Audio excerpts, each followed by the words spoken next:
નમસ્કાર. નિર્માણ ન્યૂઝની વિશેષ રજૂઆત ઝીરો અવર કાર્યક્રમ સાથે હું છું યજ્ઞ ત્રિવેદી. દર્શક મિત્રો, આજે ઝીરો અવર કાર્યક્રમમાં ચર્ચા વિચારણા કરવાની છે કે જે પ્રમાણે રાજકોટમાં બાબા ધીરેન્દ્ર શાસ્ત્રી, બાબા બાગેશ્વર, કે જેમનો ભવ્ય દિવ્ય દરબાર અત્યારે તો જે યોજવામાં આવ્યો છે કે તેને લઈને ક્યાંક સવાલ પણ ઘણા બધા થયા છે, ક્યાંક સમર્થન જે કરે છે એ લોકો પણ ત્યાં પહોંચ્યા છે. બાબાના જે દર્શન અત્યારે તો કરી રહ્યા છે, જે પેલું ચિઠ્ઠીમાં નામ આવે તે તમામ બાબતોને અત્યારે તો ક્યાંક તે લોકો પણ અત્યારે તો માણી રહ્યા છે.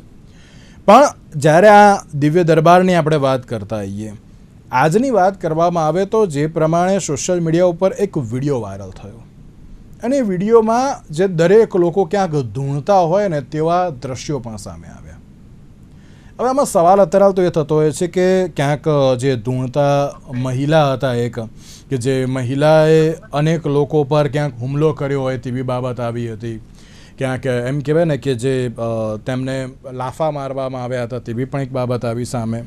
પીસીઆરમાં જે એક વિડીયો છે, હું પીસીઆરમાં કે કહેવા માગીશ કે વિડીયોને પણ ચલાવે અને જે પ્રમાણે બાબા બાગેશ્વરનો જે અત્યારે તો જે આ દરબાર છે, આપ જે રીતના દ્રશ્યો જોઈ રહ્યા છો કે જે દરેક લોકો અત્યારે તો જે ધૂણતા હોય તેવી જ એક બાબત સામે આવી.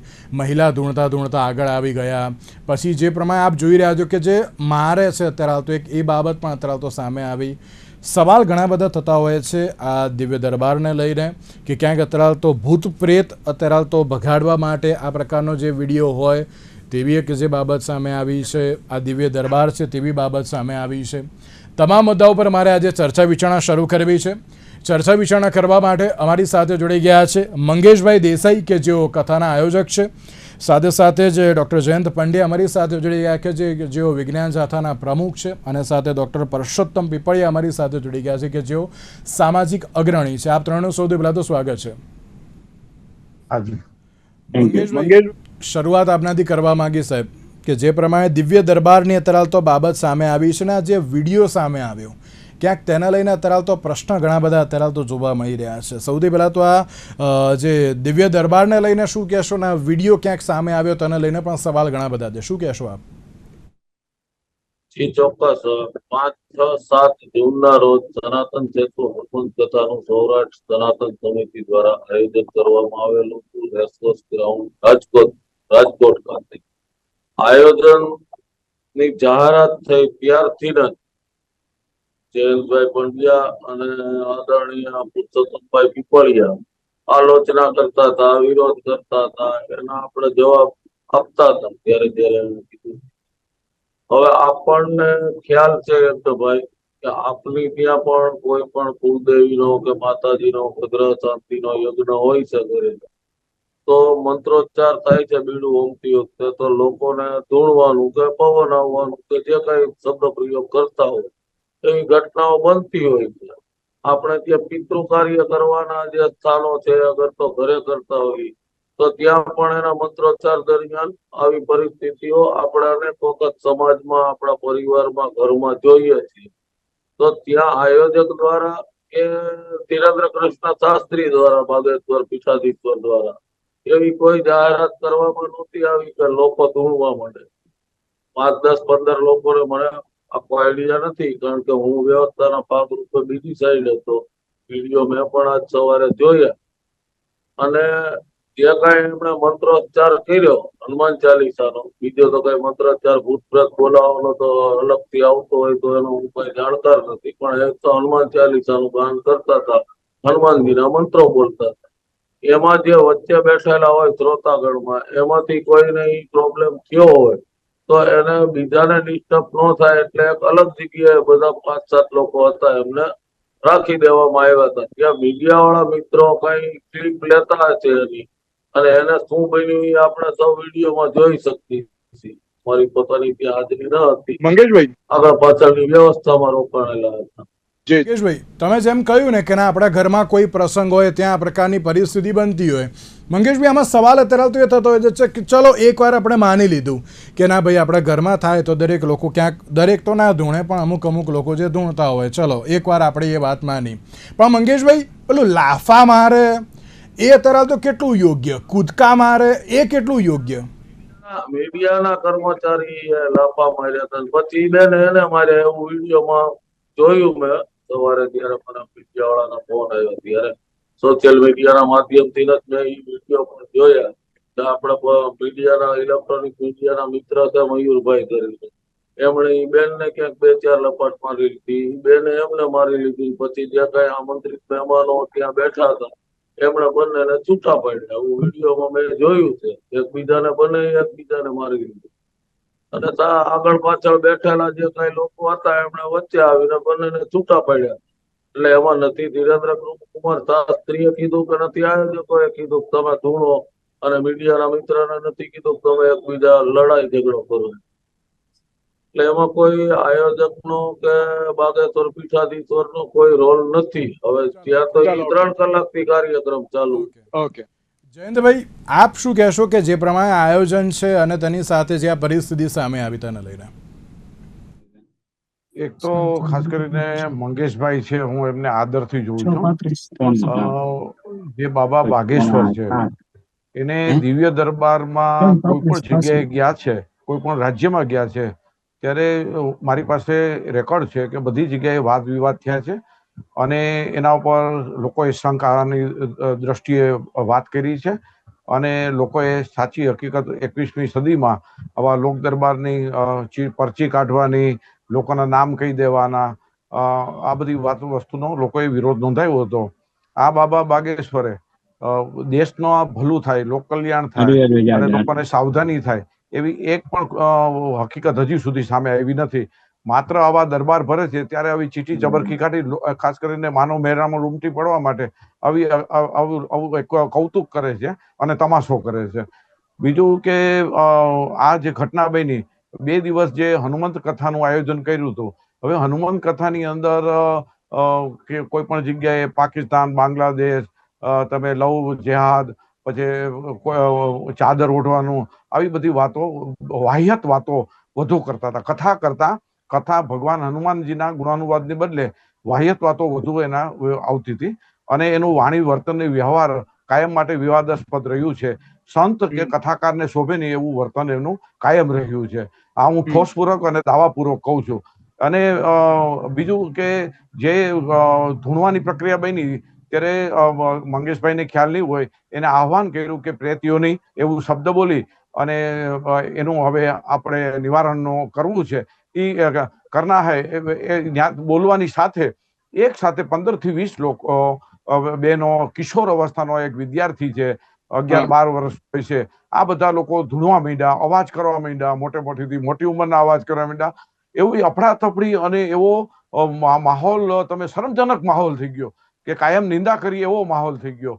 અને આપણું શરમથી માથું ઝૂકી છે કે આપણે 21મી સદીમાં વિહાર કરી છે અને રેસકોરમાં આવું બેહુદું કાર્ય થાય છે અને જેટલી નિંદા કરીએ એટલી ઓછી. અને માફ કરવા યોગ્ય. જયંતભાઈ, આમાં સવાલ અત્યારે તો એ પણ થતો હોય છે ને કે જ્યારે પુરાવાની વાત કરવામાં આવે તો ક્યાંક પુરાવાનો અભાવ છે.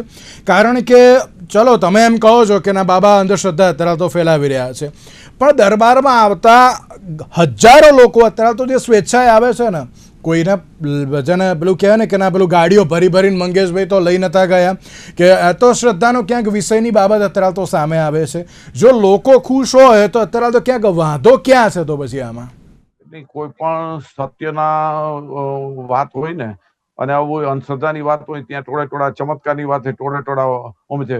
અને સત્ય કે બધી પુરાવાની તો એક જાતની માર્ગરેખા તો રાખવી જ પડે છે અને એ જરૂરી છે, દેશ માટે ઉપયોગી છે. અત્યારે દેશને ચમત્કારની જરૂર નથી, દેશને શિક્ષણની જરૂર છે.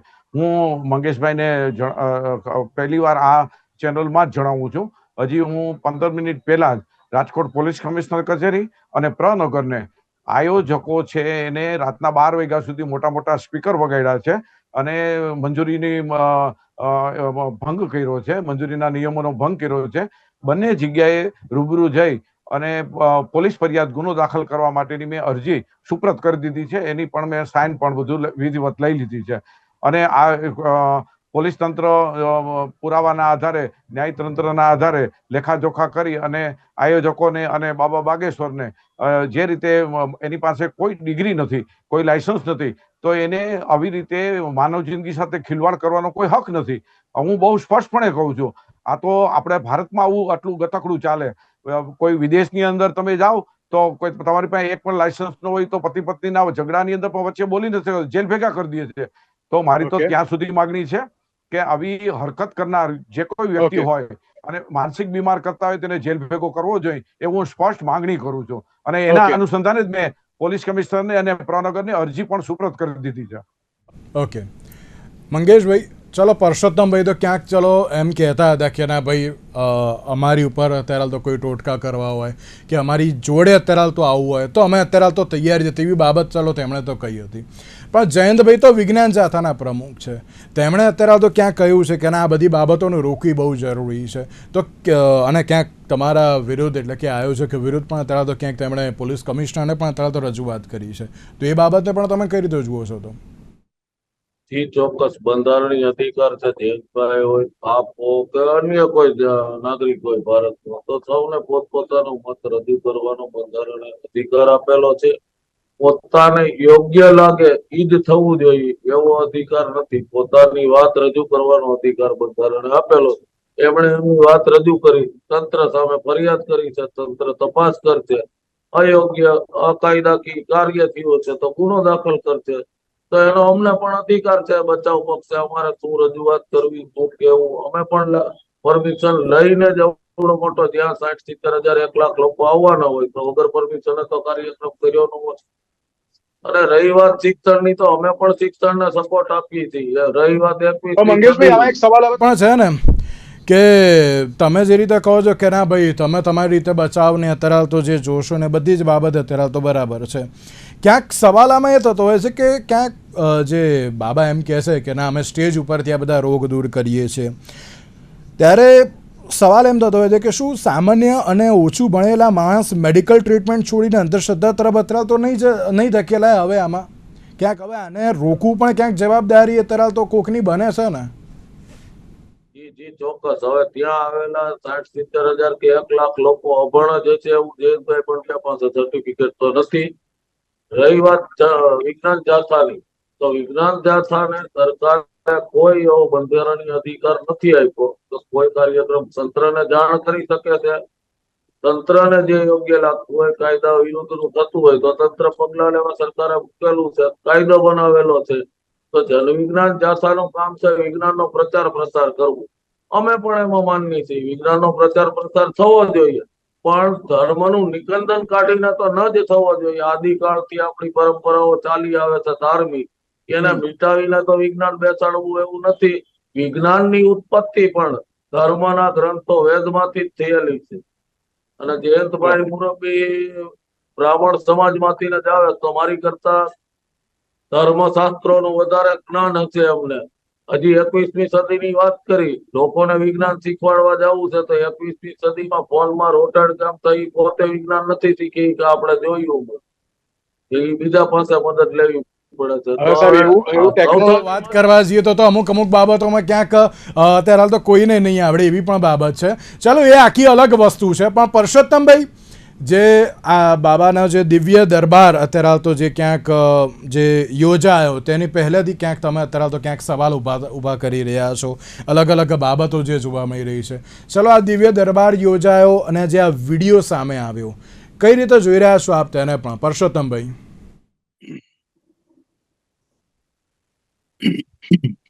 આજે અગાઉથી આશંકાઓ વ્યક્ત કરવામાં આવી હતી અમારા તરફથી. એ આશંકાઓ આજે બાબાના પ્રેત દરબારની અંદર સિદ્ધ થઈ ગઈ. બાબાએ સ્ટેજ ઉપરથી પીઠાસીન જ્યારે હતા ત્યારે જાહેર કર્યું કે આવો ડાકીની શાકીની પીચાસીની આવો, પ્રેતાત્મા આવો, એમ કરીને એને બોલાવ્યા છે. મારી દ્રષ્ટિએ આવો કોઈ કાર્યક્રમ કરવાની જરૂર નહોતી. એમની પાસે કોઈ શ્રદ્ધાળુને પ્રશ્ન હોય તો પ્રશ્ન લઈને એ પ્રશ્નો મળી શકતા હતા, પણ જાહેરમાં ફજેતો કરવો, જાહેરમાં આ ડાકીની શાકીની જે પ્લાન્ટેડ હતા બધા, જે ફેબ્રિકેટેડ માહોલ ઉભો કરી અને લગભગ મોટા ભાગના જુઓ તો એ નોન ગુજરાતીઓ હતા, એટલે એમને ધૂણાવ્યા. એમાં એક જે ડાકીની સાકીની જે કાંઈ ધૂણતી હોય તે મહિલા, એ મહિલા પત્રકારોને ગોતી ગોતીને એની ઉપર એને હુમલા કરવાનું ચાલુ કર્યું. આ વ્યાજબી નહોતું. એ હુમલા કરવા પાછળનો હેતુ શું એ આપણે શોધવો જોઈએ. કારણ કે જો આ ધૂણવાનો વિડીયો વાયરલ થાય તો આના પાત્રો છે એ બીજા દરબારમાં ધૂણે તો ફજેતો થાય એવું હતું. એટલે એને કોઈ વિડીયોગ્રાફી કરી રહેલા પત્રકારો ઉપર જ પ્રથમ હુમલો કરવાનું ચાલુ કર્યું. આવા અનેક વિડીયો ફરે છે. એટલે આ પહેલેથી જ જે એની ટીમ હોય છે એના દ્વારા જે લાવવામાં આવેલ માણસો દ્વારા જ આ પ્લાન્ટેડ અને ફેબ્રિકેટેડ ધૂણવાનું કાર્ય હતું. આ કોઈને પ્રેતાત્મા આવ્યો હોય કે એવું કઈ હતું જ નહીં. તમે ક્યાં જોયું ડાકીની સાકીની છે એમાં માણસોને લાવવામાં આવ્યા હતા તેમ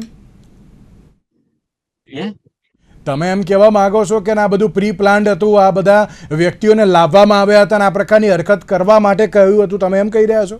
એટલે એવું સ્પષ્ટ દેખાઈ આવે છે. નોન ગુજરાતીઓ મોટા ભાગના હતા ધૂણવા વાળા. અહીંયા નોન ગુજરાતીની વસ્તી કેટલી, અને ધૂણવા વાળા બધા નોન ગુજરાતીઓ હતા. આપ જોવો વિડીયો, આપને પણ ખબર પડી જશે. નહીં, મેં જોયું છે એટલા જ માટે શું તમે જે રીતે નોન ગુજરાતી ગુજરાતીની વાત કરો તો મેં જયંતભાઈને પણ મેં આ જ સવાલ કર્યો. ક્યાંક અત્યારે તો લોકો પણ એમ કહે છે કે અત્યારે આ એક શ્રદ્ધાનો વિષય છે, લોકો ખુશીથી અત્યારે તો ત્યાં જઈ રહ્યા છે. મંગેશભાઈ પણ કહ્યું કે ના ભાઈ મેં કોઈના માટે ગાડીઓ નથી મૂકી, પણ બધા એમની જાતે જ આવ્યા છે. માંગુ છું કે આ શ્રદ્ધાનો વિષય છે. આપના અને મંગેશભાઈ જે કહે છે એ પ્રમાણે મંગેશભાઈના મત મુજબ આ શ્રદ્ધા છે. મંગેશભાઈને પોતાનો વિચાર કરવાની સત્તા છે અને એના વિચાર ઉપર મારું કોઈ પ્રભુત્વ હોતું નથી અને એ સ્વતંત્ર છે. અને મારા વિચાર વ્યક્ત કરવાની મને સ્વતંત્રતા છે. કોઈના વિચારો એકબીજા પર ઠોકી બેસાડવાની સ્વતંત્રતા નથી. મારું કહેવાનું એમ થાય છે કે કોઈ ધર્મ ગ્રંથમાં ડાકીની સાકીની પિચાસીની લખ્યું હોય તો કયો, નથી લખ્યું. માત્ર ને માત્ર ગરુડ પુરાણની અંદર આપણા જે કઈ સ્વજનો ગુજરી ગયા એને પ્રેત કહે છે. એ પ્રેતની વિધિ એક હોય છે, જેમ ધાર્મિક વિધિ થાય છે. એ પ્રેતને બોલાવવામાં આવે છે. ડાકીની સાકીની ખુદ હનુમાન ચાલીસામાં એમ લખે છે કે ડાકીની સાકીની નિકટ નહીં આવે. તો આ ડાકીની સાકીની નિકટ આવી ક્યાંથી? રૂબરૂમાં ધૂણો મંડી ક્યાંથી? ખુદ હનુમાન ચાલીસામાં લખ્યું છે કે ડાકીની સાકીની નિકટ નહીં આવે. તો આ ક્યાંથી બોલાવી અને એ કેવી રીતે આવી? પ્રશ્ન મારો ન્યા છે કે આવું કાંઈ હોતું નથી, આ પ્લાન્ટેડ છે. અચ્છા, એટલે મંગેશભાઈ આ આખો પ્રી પ્લાન્ડ અત્યારે હાલતો હતો. મંગેશભાઈ જે ચોક્કસ કદાચ આદરણીય પીપળિયાજીની પાસે કઈ દિવ્ય શક્તિ હોય તો એમણે જોયું છે સંજયની જેમ મહાભારતમાં, અને એ કહે છે ડાકીની સાકીની આવે નહીં, ધર્મ ગ્રંથમાં નથી. તો આપણા ગરુડ પુરાણમાં છે, હનુમાન ચાલીસામાં છે. તો એને પોતે કીધું. હવે ભાગવત ગીતામાં પરમાત્માએ જયારે ઉપદેશ આપ્યો ત્યારે કીધું છે. મંગેશભાઈ તમે હનુમાન વાત કરી, એમાં ડાકીની સાકીની ક્યાં છે? ભૂત પિશાચ નિકટ નહીં આવે, મહાબીર જબ નામ સુનાવે, એવું છે ને એમાં તો. પીપળિયાજીએ કીધું ડાકીની સાકીની, મને તો ખબર નથી. ભૂત પિશાચ એટલે ડાકીની સાકીનું સ્વરૂપ. હા, એ છે. એટલે તુલસીદાસજીએ જયારે બનાવ્યું છે હનુમાન ચાલીસા, ત્યારે એમને કદાચ એના પ્રભાવની ખબર છે અને એમણે લખ્યું છે. એ તો બહુ વર્ષો પહેલાની વાત છે. એટલે એને આપણે એની એમાં કદાચ ત્યારે પીપળિયાજી કાઢીએ કે મારો તો એટલો બધો અભ્યાસ નથી કે કાઢું. હવે ભાગવત ગીતામાં ભગવાને જયારે પરમાત્માએ ઉપદેશ આપ્યો ત્યારે લખ્યું છે કે વૃક્ષમાં પીપળો હું છું, પર્વતમાં હિમાલય હું છું, સૌથી મોટો પ્રેત પણ હું છું, મનુષ્ય પણ હું છું. તો જયારે ભગવત ગીતાનું અર્જુનની સામે રજૂ કરી ત્યારે પ્રેતનો શબ્દ પ્રયોગ થયો છે. તો એના ધર્મ ગ્રંથ કહેવાય કે ન કહેવાય એ કદાચ પીપળિયાજી વ્યાખ્યા નક્કી કરી શકશે. ગરુડ પુરાણ પણ આવે છે તો એમાં પણ એમનો ઉલ્લેખ છે. તો આ પ્રેત યોની આપણા આદિકાળથી ચાલી આવતી પરંપરાથી જોડાયેલી છે. આપના પરિવારમાં સ્વજનમાં ગમે ત્યાં પિતૃ કાર્ય થતું હોય છે. જો એ સિસ્ટમ જ ન હોય તો રામ ભગવાને એમના પિતૃઓનું પિતૃ કાર્ય કર્યું હતું. આપણે જેને કૃષ્ણ ભગવાન કહીએ છીએ એમણે પણ એમના આગળની પેઢીનું પિતૃ મંગેશભાઈ, કાર્ય કર્યું. પિતૃ કાર્ય અહીંયા કોઈ ના નથી પાડતું. પરસોત્તમભાઈએ પિતૃ કાર્ય માટે અમે ના નથી પાડી, પણ અત્યારે તો આ જે પ્રમાણે ધૂણવાની ને બધી બાબત છે તેને લઈને ક્યાંક એ કહી રહ્યા છે.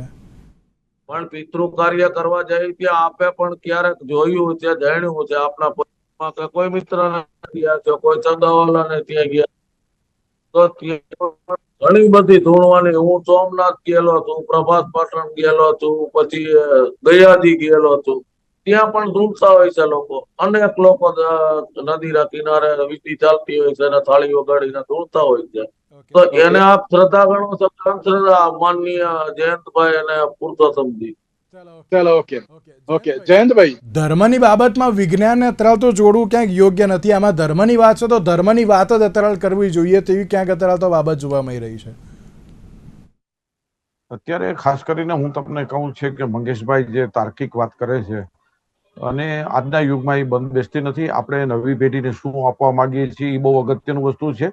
આપણે જે વિજ્ઞાન તો ત્યાં સુધી કહે છે કે ભૂત પ્રેતનું અસ્તિત્વ જ નથી, પિશાચ ડાકણનું અસ્તિત્વ જ નથી.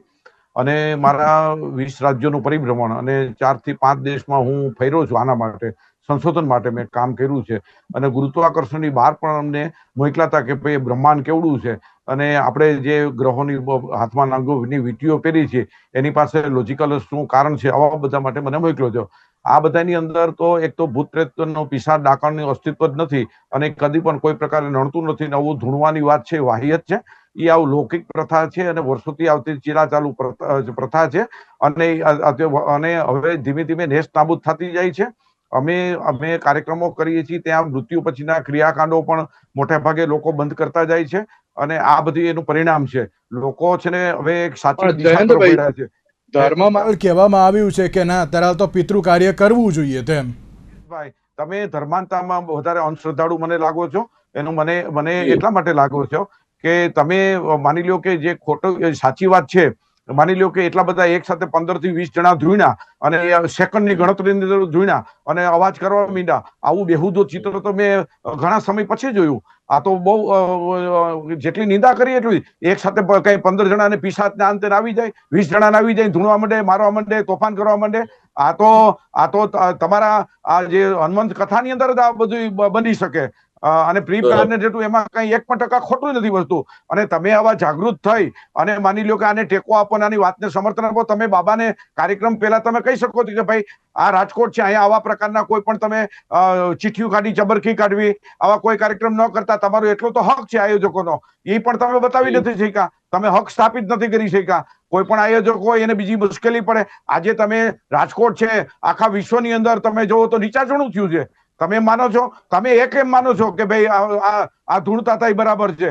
તમે બહાર આખા દુનિયાના દેશોમાં જાઓ તો આની નિંદા કરે છે કે હવે ભારતમાં કઈ સુધારો થયો જ નથી એવી વાત કરે આપના કારણે, આપના આયોજકોને કારણે. માત્ર તમે બાગેશ્વર ધીરેન્દ્ર શાસ્ત્રીનું વર્તન, એની વાણી વર્તન જે જરાય શોભાસ્પદ નથી.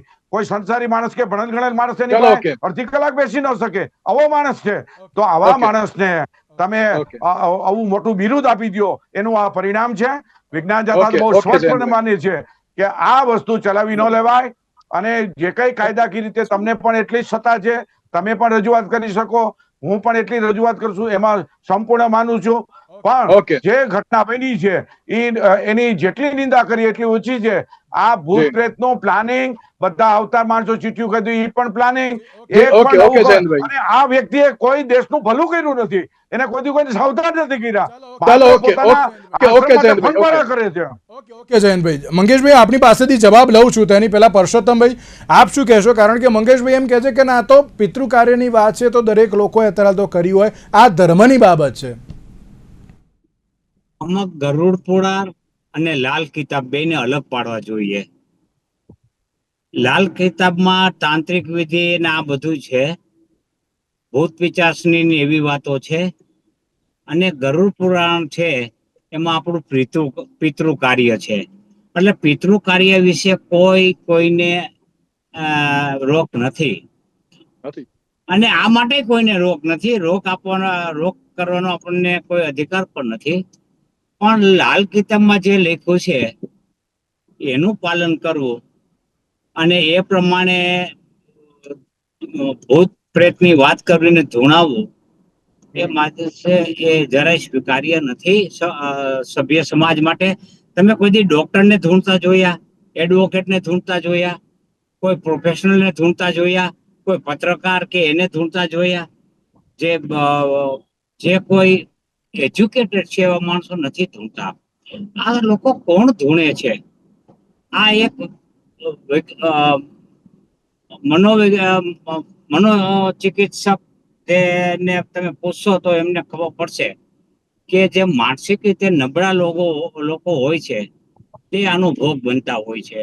એટલે જેને સમસ્યાથી ઘેરાયેલો માણસ છે એ સમસ્યાથી ઘેરાયેલો માણસ અંતે આવા બધા ઢોંગી બાબાઓ પાસે જતો હોય છે અને અંધશ્રદ્ધાનો ભોગ બનતો હોય છે. મંગેશભાઈ, આપ છેલ્લે શું જવાબ આપવા માંગશો? હવે ભાઈ જયંતભાઈએ કીધું કે ઈ પરિભ્રમણ આટલા રાજ્યનું કરી આવ્યા. હવે ધીરેન્દ્ર કૃષ્ણ શાસ્ત્રી વિશ્વના અનેક વિકસિત દેશોમાં જેને ટેકનોલોજીની આગળ પડતા કહીએ કે વિજ્ઞાનની દ્રષ્ટિએ કહીએ, ઈ દેશોમાં પણ એના દરબાર થયા હતા અને ત્યાંના વડાઓ એમાં હાજર રહ્યા હતા અને પ્રશ્નોત્તરી કરી છે. અનેક જગ્યાએ મંદિરોમાં જ્યાં ત્યાં પુરુષોત્તમભાઈજી કહે છે કે ભણેલા લોકો આમાં ન જાય. આપ આવો ક્યારેક મારી સાથે, હું બતાડું કે એવા અનેક મંદિરો, આસ્થાના કેન્દ્રો છે કે ત્યાં વકીલ, જજીસ સહિતના લોકો, ડોક્ટરો પોતે દોરા ધાગા કરાવતા હોય છે. અને જયંતભાઈ પણ ત્યાં રાજકોટમાં રહે છે, જંકશન પાસે ગેબન સાપીની દરગાહ છે, ત્યાં કઈ બી દોરા ધાગા, પાણી આપવું, ધૂણાવું બધું થાય છે. ક્યારેય કેમ નથી ચેક કરવા ગયા? અને વિજ્ઞાન જ્યાં પૂર્ણ થાય, આપણે તુલસી ચાંપા રોડ છે, પાણી તમે અહીંયા રડો તો ઉપરનો ઢાળ ચડે છે, ત્યાં સાઈડ કેમ ટૂંકું પડી જાય છે? જી બિલકુલ. એક સવાલ આમાં એ થતો હોય કે સાચું ધર્મ તો અત્યારે જ્ઞાન અને કર્મનો હોય, ચમત્કારોનો તો નહીં ને? તો ચમત્કાર કોણ કહે છે? ધીરેન્દ્ર કૃષ્ણ શાસ્ત્રીએ પણ હનુમાન ચાલીસાથી લોકોને પોઝિટિવિટી વધે એવું જ પ્રવચન આપ્યું છે. અને એ ક્યાંય એવું નથી કહેતા કે એ ચમત્કાર કરે છે. તો હજારો લોકોની વચ્ચે જયારે એ માણસ કહેતા હોય, 25-50 લોકોની પરચી નીકળતી હોય, તમામ મીડિયા ચેનલો વાળા જેની પરચી નીકળી એનું ઇન્ટરવ્યુ લેતા હોય, અને મીડિયાના રાજકોટનો કર્મચારી છે એને પણ ઉપર જઈને એ બીજા કોઈ વ્યક્તિને ગોતી આવ્યો હોય, એની પરચી નીકળે ને એ એમ કે મારી મનની સ્થિતિ સાચી લખી છે, તો એનું સર્ટિફિકેટ પુરુષોત્તમભાઈ ને કે જયંતભાઈ ને આપવાનો કઈ સરકારે પાવર આપેલો છે? એની માન્યતા છે, માનવા દો તમે તમારી. બિલકુલ. એટલે હવે સવાલ તો એ છે કે જ્યારે દિવ્ય દરબારની અત્યારે વાતો કરવામાં આવી છે તેમાં સવાલ ઘણા બધા થતા હોય છે. હવે જોવાનું એ રહ્યું કે આગામી સમયમાં ક્યાંક જયંતભાઈએ પણ કહ્યું કે ના, અત્યારે તો ટેકનોલોજીની વાત કરવી જરૂરી છે, મંગેશભાઈએ કહ્યું કે ના, ધર્મની પણ વાત કરવી બહુ જરૂરી છે. આગામી સમયમાં હવે કયા પ્રકારની પરિસ્થિતિ જોવા મળશે તે તો આવનારો સમય જ બતાવશે. જયંતભાઈ, પરસોત્તમભાઈ અને મંગેશભાઈ, આપ ત્રણનો આભાર અમારી સાથે ચર્ચા વિચારણામાં જોડાવા માટે. તો દર્શક મિત્રો, આજના વિશેષ કાર્યક્રમ મને આપશે. નમસ્કાર.